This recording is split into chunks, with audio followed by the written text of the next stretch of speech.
कहते हैं कुछ जगहें ऐसी होती हैं जहां अंधेरा सिर्फ दिखाई नहीं देता, वो सांस लेने लगता है।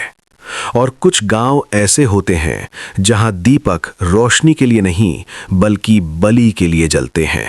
ये कहानी है एक ऐसे गांव की जहां हर 20 साल बाद एक इंसान चुपचाप मिटा दिया जाता है।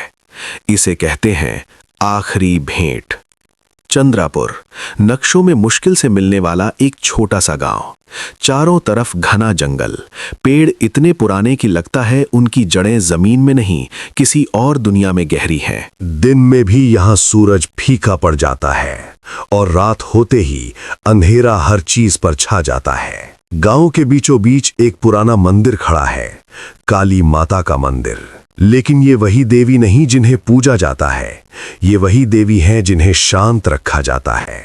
यहाँ के लोग कम बोलते हैं, आंखें झुकाए रखते हैं, जैसे हर शब्द किसी विपत्ति को बुला ले। वे जानते हैं कि हर आने वाला वापस नहीं आता। पंडित भोलानाथ बताते हैं कि कई साल पहले यहाँ भीषण अकाल पड़ा था। फसलें जल गईं, बच्चे भूख से मरने लगे और रातों को जंगल से अजीब आवाजें आने लगीं। तभी एक तांत्रिक आया और बोला, देवी भूखी है, अगर इसे भेंट नहीं दी गई तो ये गांव मिट जाएगा। पहली भेंट दी गई और गांव बच गया, दूसरी दी गई और ये रिवाज धीरे धीरे स्थापित हो गया। आर्यन एक युवा पत्रकार, शहर में पला बढ़ा, सवाल करने वाला और भूत प्रेत का मजाक उड़ाने वाला, ये कहानी पढ़कर यहां आया कि चंद्रापुर में हर 20 साल बाद कोई गायब हो जाता है। उसे लगा ये केवल संयोग है। गांव में प्रवेश करते ही एक व्यक्ति ने चेतावनी दी, बाबू, अंधेरा होने से पहले यहां से चले जाओ। आर्यन मुस्कुराया और नहीं जानता था कि कुछ मुस्कानें अंतिम होती हैं।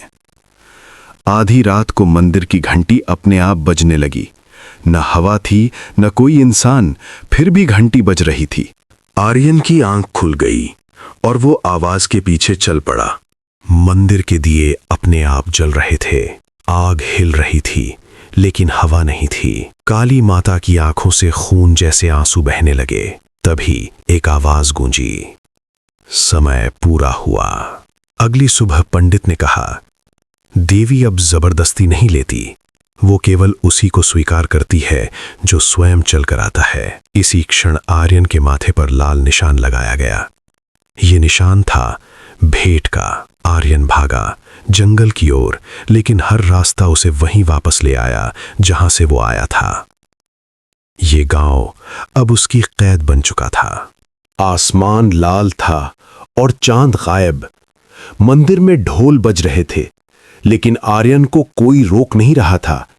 वो स्वयं चलकर मंदिर की ओर गया। उसने बच्चों के डर से भरे चेहरे देखे, बुजुर्गों की असहायता देखी और डरी हुई महिलाओं की आंखें देखीं। फिर उसने आंखें बंद कीं और खुद को पूरी तरह तैयार कर लिया। मंदिर की जमीन धीरे धीरे खुलने लगी। गहरा काला अंधेरा आर्यन को निगल गया। घंटी खामोश हो गई। अगली सुबह गांव में सब कुछ सामान्य था।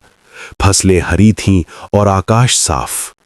मंदिर के बाहर आर्यन का बैग पड़ा था, जिसमें उसकी डायरी थी। डायरी के आखिरी पन्ने पर लिखा था, भेंट खत्म नहीं हुई, ये केवल आगे बढ़ा दी गई है। कहते हैं आज भी चंद्रापुर में रात के समय मंदिर की घंटी बजती है और एक आवाज पूछती है, अगली भेंट कौन? लाइक या सब्सक्राइब करना मत भूलिएगा। शुक्रिया।